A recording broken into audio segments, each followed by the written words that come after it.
Selamat pagi, bertemu kembali dengan saya, Jobson Togar Aritonang dari SMK Negeri 23 Jakarta. Saya calon guru penggerak Angkatan 9. Nah, kali ini saya nggak sendiri, saya didampingi oleh rekan satu kantor saya, satu tempat kami mengajar, yaitu Ibu Lestari Manurung SPD MAK.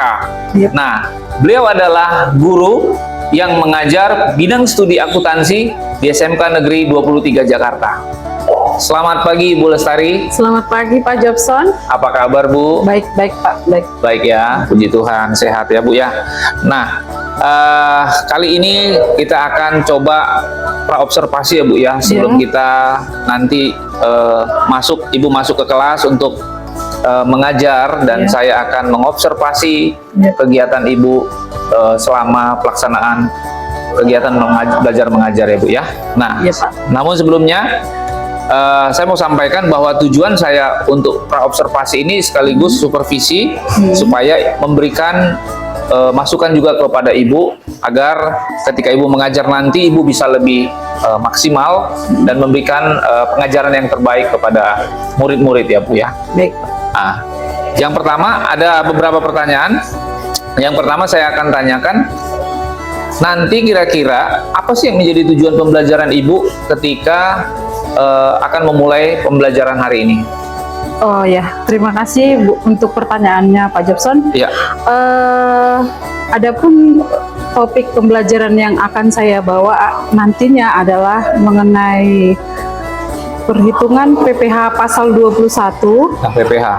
Di dalam pelajaran mengelola administrasi pajak.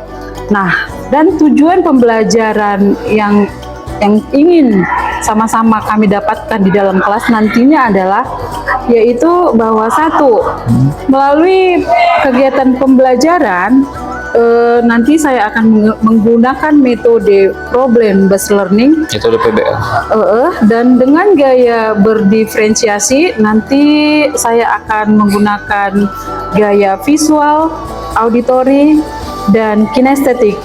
Dan diharapkan siswa dapat memahami cara perhitungan PPh pasal 21 dengan benar. Nah, yang kedua, melalui studi kasus yang akan kami pelajari di kelas nantinya, diharapkan kita mempunyai tujuan, yaitu dari studi kasus tersebut, pembelajaran cara perhitungan PPh pasal 21, siswa dapat membuktikan bahwa cara yang mereka lakukan sudah benar.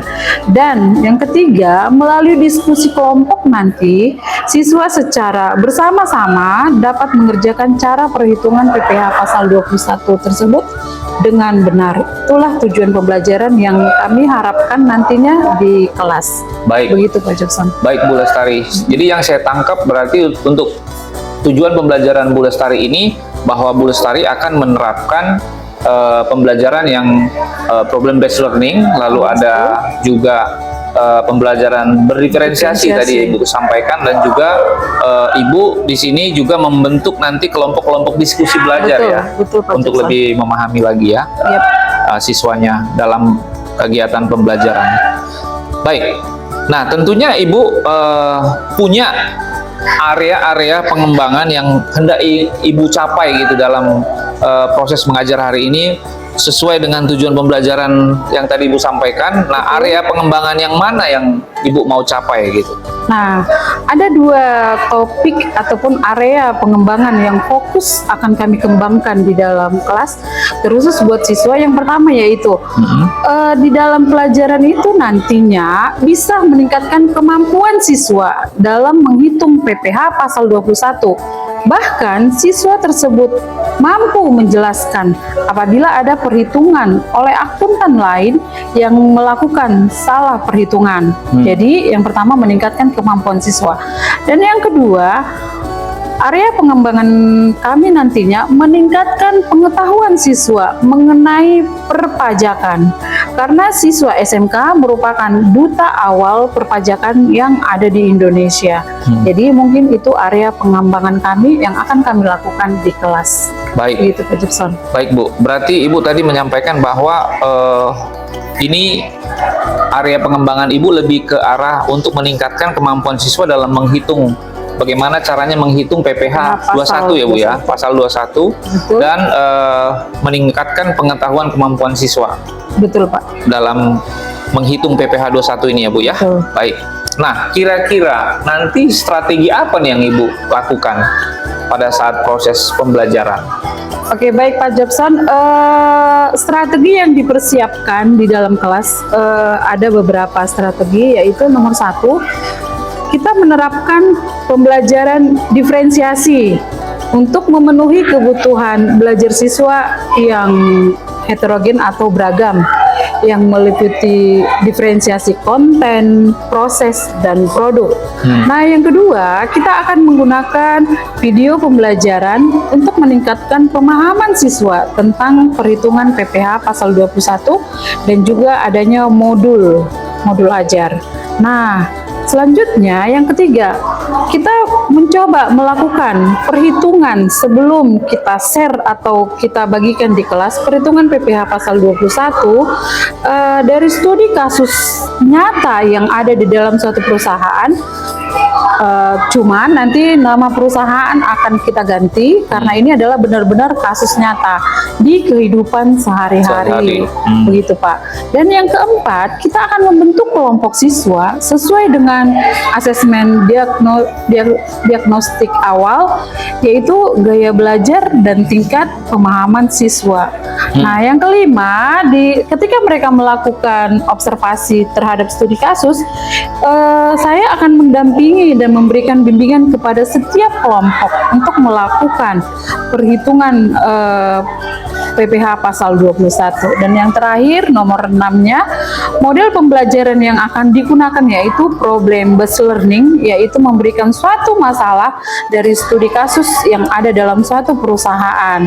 Nah, masalah ini akan kita berikan kepada siswa melalui suatu soal dan juga mereka akan mencoba menjawabnya melalui materi-materi video pembelajaran yang akan kita berikan, LKPD yang akan kita berikan, dan juga kita akan memakai suatu program Excel dan DJP online yang akan digunakan di dalam kelas. Mungkin begitu Pak strategi yang kita persiapkan. Baik.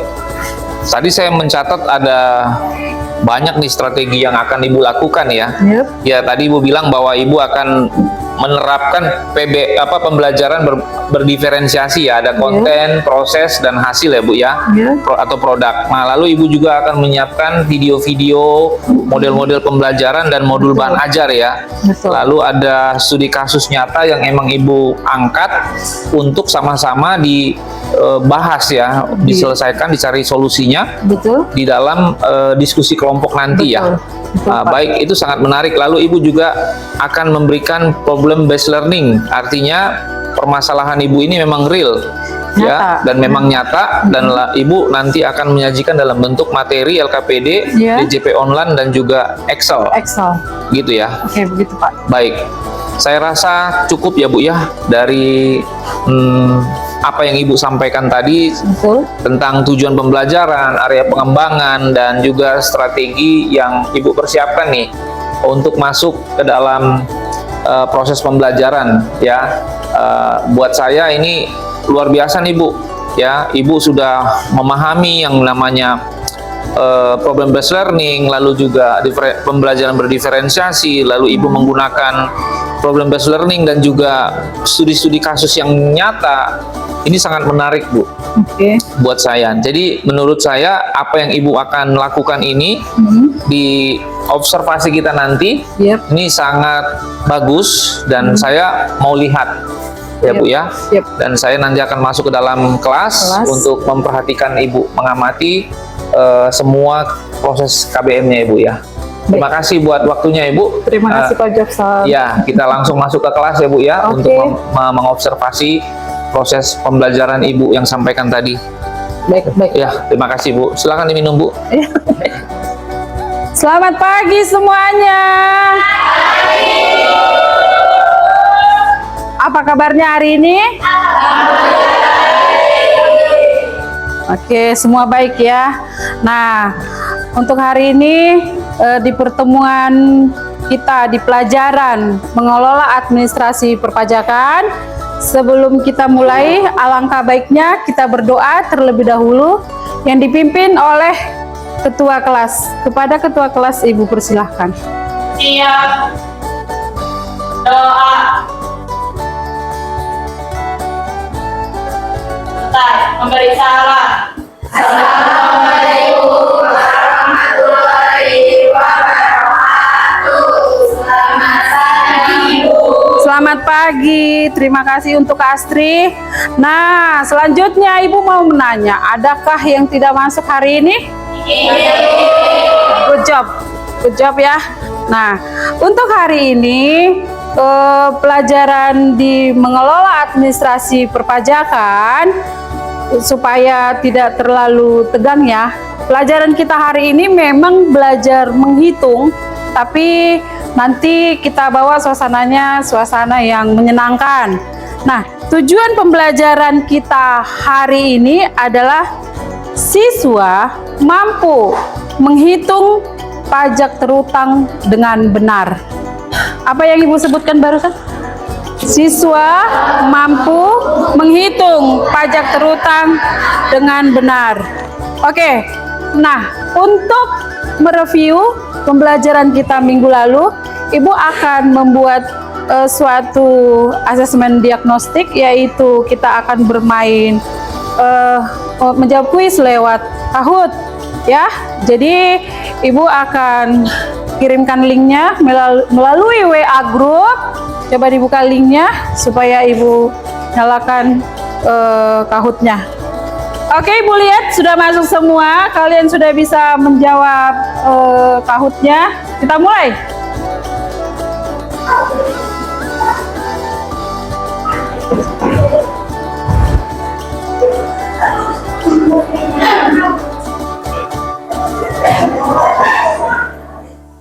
Pertanyaan pertama.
Kalau itu ya.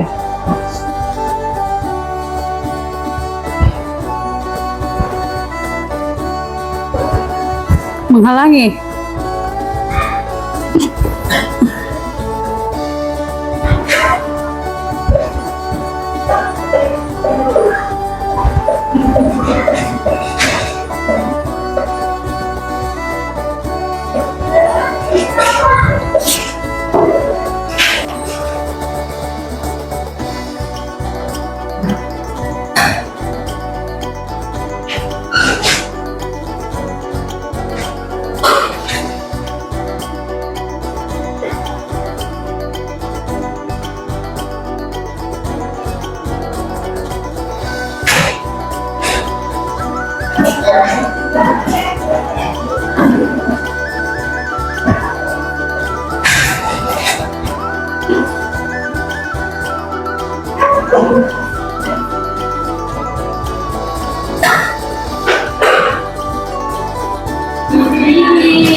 Apa ya?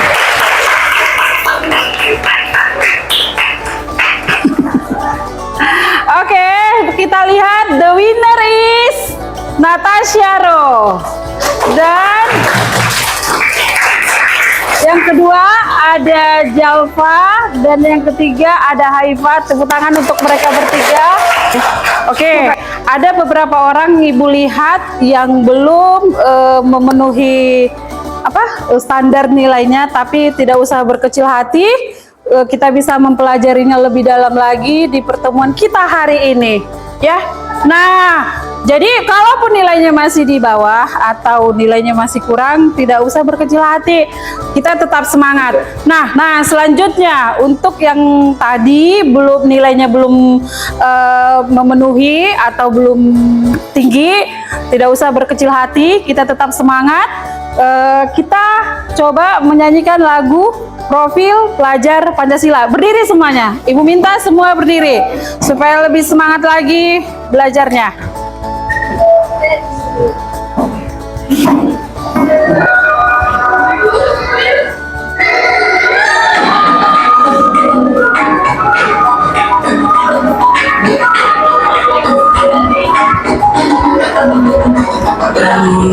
Biarkanlah matamu bergerak ke samping. Yang meraih mimpimu, arahkan pandangan ke depan. Tuhan kan menuntunmu. Sadarilah masa berganti, kenangan kita hadapi, bergandeng tangan untuk negeri. Merah kita menanti berseri. Kita belajar Pancasila. Kita bernafas dalam sila-silanya. Kita belajar Pancasila. Ayo kita jaga untuk Indonesia. Bersatu Dalam perbedaan, tegakkan tangan berhati. singkirkan egomu, oh kawan. Demi negeri dirimu, jadilah Generasi emas. dan sekarang itu kita. Berjuang dan harus berani, jika terus sampaikan prestasi. Oke, terima kasih untuk tariannya. Semoga melalui lagu tersebut semangat nasionalisme kita semakin berkembang dalam diri kita masing-masing. Nah, selanjutnya kita akan masuk ke kegiatan inti kita, yaitu mengenai perpajakan. Nah, di pelajaran kita hari ini, Ibu Lestari memakai metode pembelajaran yaitu problem based learning atau yang biasa disingkat dengan PBL. Problem based learning. Jadi, di pelajaran ini Ibu akan memberikan suatu masalah yang terjadi di dalam suatu perusahaan. Nah, sekarang kita mulai pembelajaran. Seperti yang Ibu katakan, bahwa hari ini metode yang kita pakai adalah metode problem based learning. Di depan ada suatu masalah. Dan masalah ini adalah masalah nyata yang terjadi dalam suatu perusahaan. Nah, dari masalah ini nanti kalian coba mencari tahu sebenarnya jawaban yang benar apa dengan 3 metode gaya belajar. Seperti yang Ibu katakan bahwa pada hari ini kita memakai metode pembelajaran dengan problem based learning. Nah, di depan ada suatu perusahaan yang melakukan kesalahan di dalam menghitung PPh pasal 21. Nah, dari soal cerita ini nanti kita akan memecahkan masalah ini dan juga jawaban yang benar kita akan temukan secara gaya yang berbeda-beda. Selanjutnya, Ibu akan mengorganisasikan kalian atau membuat kelompok per kelompok sesuai dengan gaya belajar. Yang pertama adalah kelompok neraca. Nanti gaya kalian secara visual, Ibu berikan buku. Ibu berikan buku. Dari buku ini nanti kalian menggali dan coba menjawab permasalahan studi kasus yang ada di papan tulis. Dan juga kalian boleh memakai modul ajar yang Ibu berikan. Nah, kelompok 2 ini kalian namanya kelompok utang. Gaya belajarnya adalah auditori. Nah, permasalahan yang Ibu berikan coba kalian selesaikan dengan menonton link YouTube yang telah Ibu berikan di WA group. Dipersilahkan ya, coba berdiskusi dulu. Untuk kelompok 3, kalian dinamakan kelompok modal dengan gaya belajarnya kinestetik. Nah, Ibu akan memberikan SPT PPH pasal 21 dan Ibu memberikan Excel atau format Excel yang Ibu berikan lewat WA group juga. Kalian mengerjakan itu dengan memakai program Excel untuk menghitung berapakah sebenarnya jawaban dari studi kasus yang ada di depan. Oke, kita dipersilahkan.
Nah, waktu yang telah ditentukan yaitu 60 menit untuk pengerjaan studi kasus tersebut sudah selesai dan saatnya setiap kelompok memaparkan hasil diskusi setiap kelompok.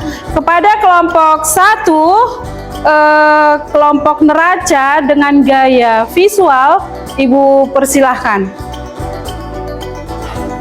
Assalamualaikum warahmatullahi wabarakatuh. Waalaikumsalam warahmatullahi wabarakatuh. Berdirinya kami di sini akan mempresentasikan hasil diskusi kami dengan kelompok neraca dengan metode visual. Sebelumnya kami perkenalkan diri terlebih dahulu. Saya Astri Nurwidyanti. Saya Zalfa Fikriati Rifkiyah. Ya, ini adalah video hasil diskusi kelompok kami. Selamat menyaksikan. Assalamualaikum warahmatullahi wabarakatuh.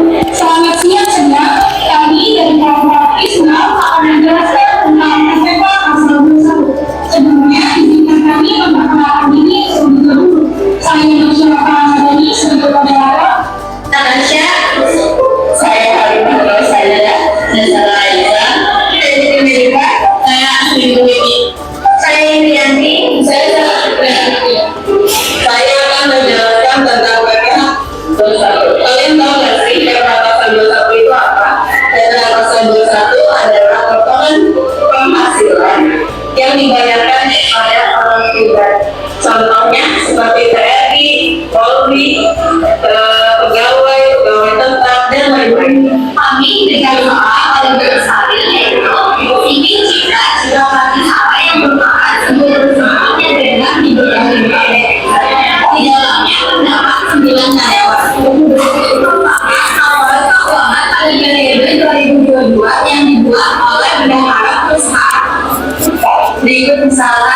kelompok sebelumnya itu tidak ada THR, jadi beberapa kali itu ada THR, jadi THR ini menambah pengambilan.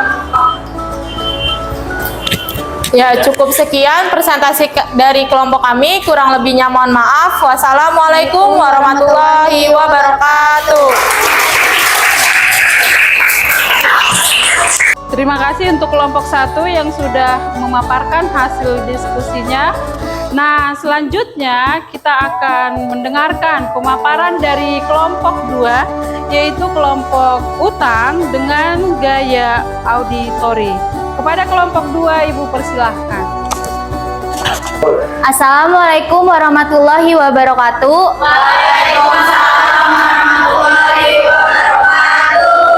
Kami dari kelompok utang dengan metode auditori ingin mempresentasikan hasil diskusi kami, yaitu memperbaiki PPh pasal 21 atas perusahaan. Sebelumnya perkenalkan, nama saya Imaratu Zikiah. Nama saya Tri Junita. Mari kita saksikan bersama-sama.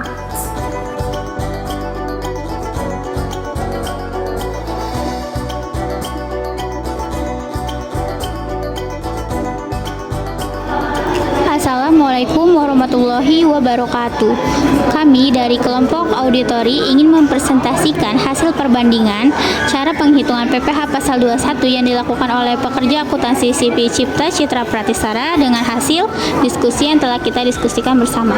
Jadi pada tabel awal yang dikerjakan oleh para pekerja CP Cipta Citra Pratisara tidak mencantumkan THR dan biaya jabatan yang lebih dari nilai maksimum, yaitu 500.000 per bulannya. Sedangkan dari tabel PPh 21 yang telah kita diskusikan, kita mencantumkan THR sebesar nominal yang tertera dan juga biaya jabatannya 500 per bulannya jika disetahunkan 6 juta. Contohnya itu seperti orang pertama, yaitu Baikuni dengan jabatan direktur. Sekian presentasi dari kami. Kurang lebihnya mohon maaf. Wassalamualaikum warahmatullahi wabarakatuh. Dengan tunjangan jabatan sebesar 3.500.000. Good job untuk kelompok 2, kelompok auditori. Nah, selanjutnya kita akan mendengarkan pemaparan dari kelompok 3, kelompok modal dengan gaya kinestetik. Kepada kelompok kinestetik, Ibu persilahkan.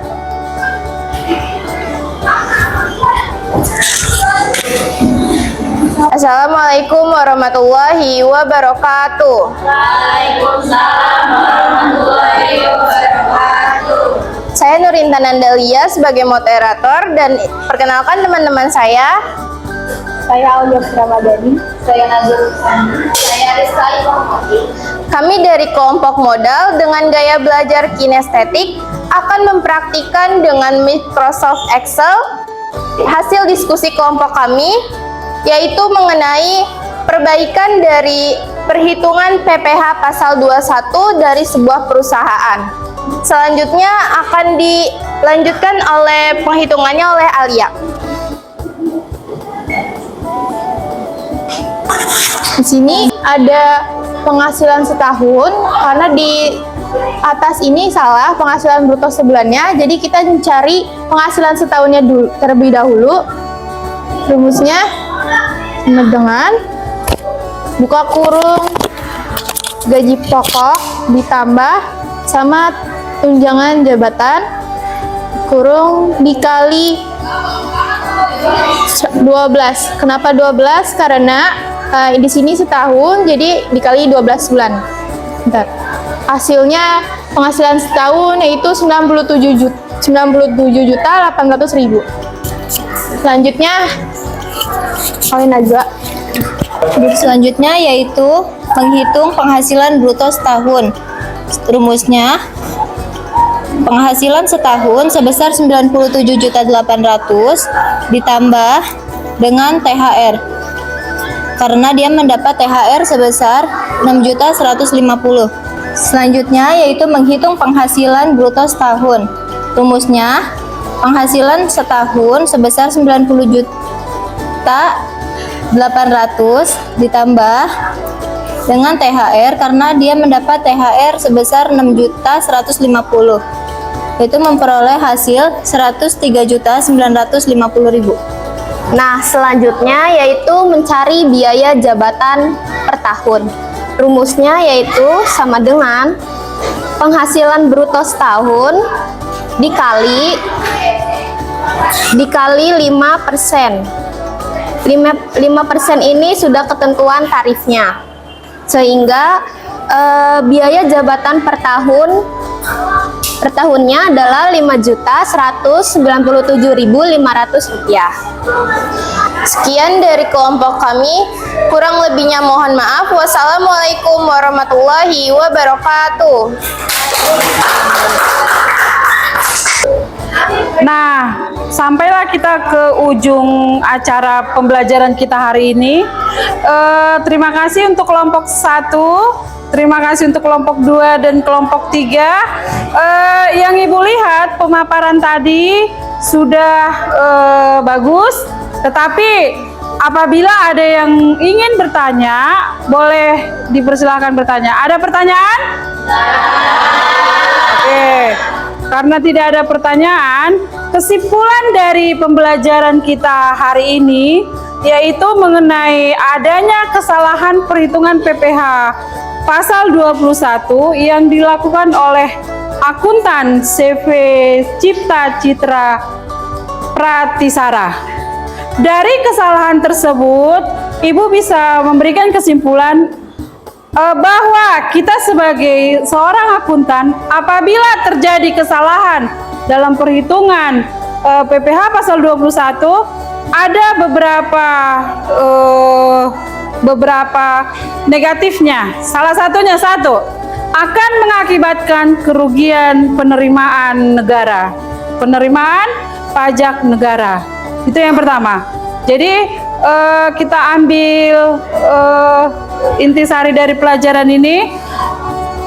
Yang pertama, seorang akuntan yang melakukan kesalahan perhitungan PPh pasal 21 akan mengakibatkan kerugian penerimaan pajak negara. Dan yang kedua, dari kesalahan seorang akuntan bisa mengakibatkan adanya fraud atau kecurangan laporan keuangan.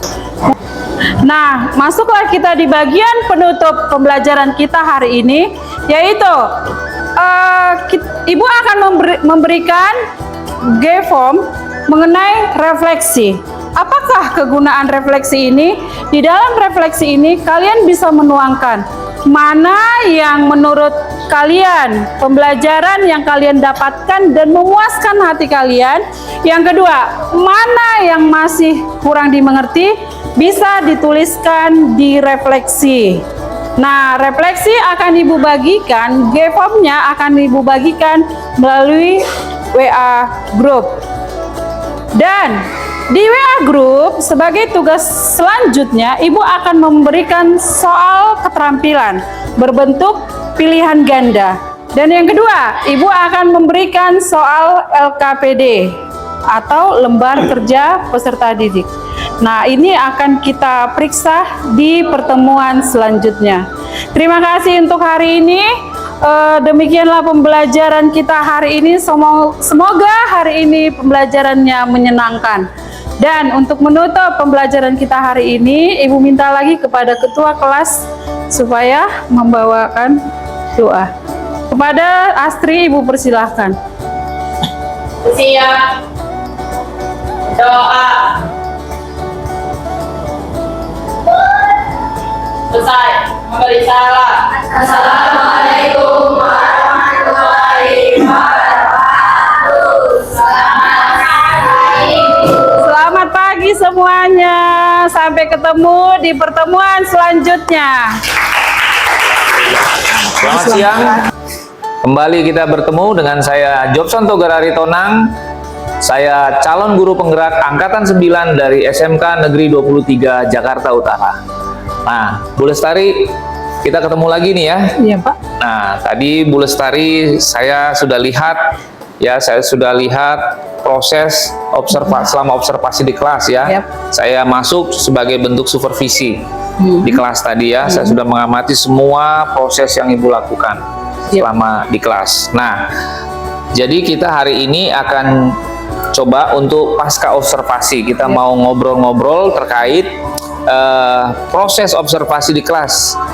Ya tujuannya sih sebagai evaluasi lah, sebagai evaluasi sejauh mana proses pembelajaran yang sudah Bu Lestari lakukan itu apakah sudah sesuai harapan atau belum, gitu ya, dan juga sebagai refleksi dan rencana tindak lanjut ke depannya seperti apa, gitu ya Bu ya. Nah langsung saja, saya ada beberapa pertanyaan yang mau saya sampaikan ke Ibu. Yang pertama, gimana nih perasaan Ibu terkait dengan jalannya proses observasi di kelas yang sudah berlangsung? Tadi saya melihat Bu Lestari begitu luar biasa bersemangat, siswa-siswanya juga bersemangat. Nah, perasaannya gimana nih Bu? Baik Prof. Jobson, Ya. Memang tadi setelah melakukan pembelajaran KBM di kelas, memang yang saya lihat menyenangkan. Saya perhatikan dari antusias siswa ketika mengikuti KBM di dalam kelas. Nah, dari kegiatan hari ini saya termotivasi lagi untuk mengembangkan pembelajaran yang memang berpusat pada siswa. Awalnya memang ada rasa was-was dalam pembagian gaya belajar berdiferensiasi, tapi setelah proses KBM tadi, menurut saya lebih menyenangkan dan siswa lebih aktif. Bahkan rata-rata siswa lebih proaktif dan siswa lebih memahami pembelajaran hari ini. Mungkin itu Pak Jobson. Baik, berarti bisa disimpulkan bahwa tadi yang Ibu rasakan menyenangkan proses pembelajarannya ya. Saya juga melihat seperti itu ya Bu ya. Nah, lalu Ibu bilang tadi bahwa siswa sangat antusias, proaktif, dan dimana juga setelah dengan situasi yang Ibu lihat ini setelah Ibu praktek, Ibu jadi termotivasi untuk mengembangkan diri lebih lagi, khususnya dalam mengembangkan pembelajaran yang berpusat pada murid ya. Pada siswa ya. Ya, baik, luar biasa Bu. Nah, lalu di awal di pasca observasi, saya juga ada bertanya ke Bu Lestari terkait tujuan pembelajaran yang Ibu sampaikan. Nah, menurut Ibu, tujuan pembelajaran yang Ibu sampaikan di awal itu dan setelah Ibu berproses mengajar, apa kesimpulannya? Tercapai nggak kira-kira menurut saya tujuan pembelajaran Ibu? Menurut Ibu lah, tercapai nggak? Menurut saya 90% tercapai Pak. 90% ya? Itu bisa saya katakan 90% karena dari awal sebelum melakukan pembelajaran memang tujuannya adalah supaya siswa bisa melakukan perhitungan PPh pasal 21 itu dengan gaya berdiferensiasi. Nah, pada saat saya melihat hasil kerja mereka atau hasil diskusi mereka pada proses pembelajaran, saya lihat sudah berjalan dengan baik dengan adanya modul ajar dan juga video. Dan dengan adanya pembahasan atau gaya-gaya berdiferensiasi tersebut dengan mengintegrasikan kompetensi sosial dan emosional yang disusun. Dan yang saya lihat juga siswa sudah dapat mengikuti pembelajaran dengan baik dan aktif selama KBM berlangsung. Tetapi kenapa saya katakan 90%? Masih ada beberapa siswa memang yang kurang aktif dalam diskusi kelompok. Masih ada. Dan saat presentasi ke depan kelas, kita juga menemukan adanya suara siswa yang masih kurang jelas terdengar. Kenapa saya katakan ada 10% yang masih kurang aktif? Itu terlihat dari refleksi yang diisi oleh siswa tersebut di akhir pembelajaran. Karena setiap akhir pembelajaran kita memang menyuruh siswa untuk mengisi semacam angket apa sepertinya yang mereka dapatkan dari pembelajaran hari ini atau apa yang mereka masih kurang mengerti. Dan dari G-form tersebut saya lihat ada pertanyaan yang masih kurang dimengerti. Nah, inilah yang menyatakan bahwa 10% menurut saya siswa tersebut masih ada beberapa yang kurang aktif. Oke, baik. Ya, terima kasih Bu Lestari. Jadi intinya bisa dikatakan bahwa tujuan pembelajaran Ibu tercapai 90%, siswa aktif. Itu terlihat dari antusias siswa semuanya tadi ya, keikutsertaannya hanya 10% yang tidak aktif ya. dan itu terlihat dari refleksi yang diisi di akhir pembelajaran. Baik. Nah, lalu Bu Lestari, yang berikutnya, tadi Ibu juga ada menyebutkan di awal di praobservasi ada beberapa area-area pengembangan. Nah, menurut Ibu, apakah ada catatan khusus dari area pengembangan yang Ibu sampaikan, dan ketika Ibu lakukan observasi di kelas, ada nggak catatan khususnya yang perlu Ibu sampaikan? Oke, dari refleksi yang kita lakukan dan dihubungkan dengan area pengembangan, di awal memang area pengembangannya adalah meningkatkan kemampuan siswa, bahkan pengetahuan siswa mengenai perhitungan PPh pasal 21. Nah, untuk itu saya berupaya untuk menciptakan pembelajaran yang lebih berpusat pada siswa, kreatif, inovatif, dan menyenangkan. Jadi untuk membuang rasa ngantuk dan jenuh di kelas, sehingga siswa menjadi semakin aktif dalam pembelajaran. Selanjutnya dengan memberikan kesempatan kepada siswa untuk berkreasi sesuai dengan minat dan potensinya masing-masing untuk tugas laporan hasil percobaan atau mengerjakan dari studi kasus yang kita berikan. Jadi tidak dengan satu atau yang disebut dengan monoton gitu ya. Jadi kita lihat dari kreasi-kreasi siswa sesuai dengan minatnya dan potensinya, biar mereka mengembangkannya di dalam kelas begitu. Oh, baik. Intinya area pengembangan tadi sebagai catatan dari Bu Lestari, bahwa Bu Lestari berupaya menciptakan pembelajaran yang kreatif, inovatif, dan menyenangkan ya, supaya siswa itu tidak menjadi bosan ketika dalam pembelajaran ya. Lalu Ibu juga mengharapkan siswa itu dengan pembelajaran yang Ibu tadi praktekkan di kelas, pembelajaran yang berdiferensiasi dan menerapkan pembelajaran sosial emosional ya. Ibu sudah terlihat memang memberikan dorongan kepada siswa supaya siswa itu memiliki minat belajar sesuai minat, bakat, dan potensinya gitu ya. Ya, baik Bu. Terima kasih. Lalu dari semua nih yang sudah Ibu lakukan selama observasi ya. Apa kira-kira umpan balik atau tindak lanjut yang akan Ibu lakukan di kemudian hari setelah melakukan proses observasi di kelas tadi? Oh, baik Pak Jobsan. Memang saya sebagai seorang guru punya suatu keinginan bahwa saya tidak pernah puas dengan apa yang saya lakukan. Untuk itu saya harus selalu meningkatkan kualitas pembelajaran berdiferensiasi, baik diferensiasi kontennya, prosesnya, dan produknya, dan dengan mengintegrasikan kompetensi sosial dan emosional. Nah, jadi yang dari hal ini saya akan meningkatkan kompetensi diri saya sendiri dengan mengikuti kegiatan penyusunan kurikulum atau adanya pelatihan-pelatihan yang saya lihat lewat YouTube, link itu saya rajin menggali bagaimana caranya supaya peserta didik semakin peserta didik semakin termotivasi untuk dalam pembelajaran begitu. Jadi kita juga akan menyesuaikan dengan kebutuhan siswa gitu. Selanjutnya saya akan mencoba berdiskusi dengan rekan sejawat tentang cara menciptakan pembelajaran yang berpihak pada siswa. Dan sebagai guru yang mau maju, guru harus menerapkan pembelajaran yang aktif, inovatif, menyenangkan, dan bahagia. Mungkin itulah rencana tindak lanjut saya ke depannya Pak Jobsan.